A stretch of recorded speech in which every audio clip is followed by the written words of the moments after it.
Ne, tiesiog žinom, su kokia komanda susitiksim šiandieną ir teks susitikti penktadienį. Tai vat šiandien treneris akcentavo, kad reikia grįžti į gynybą, nes žinom, kad jie yra greiti žaidėjai, ne?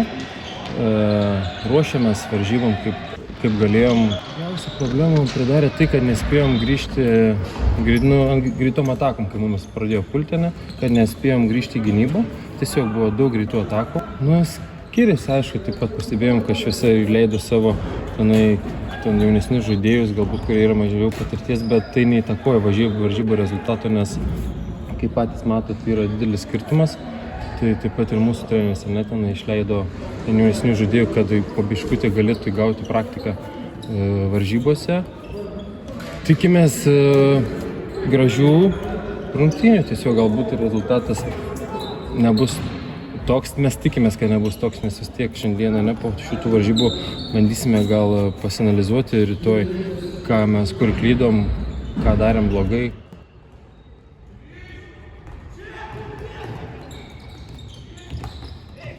Tai pirmas kėlinys, aišku, norėjom kuo mažiau įvarčių praleisti, norėjom geriau gynybą įsidirbti.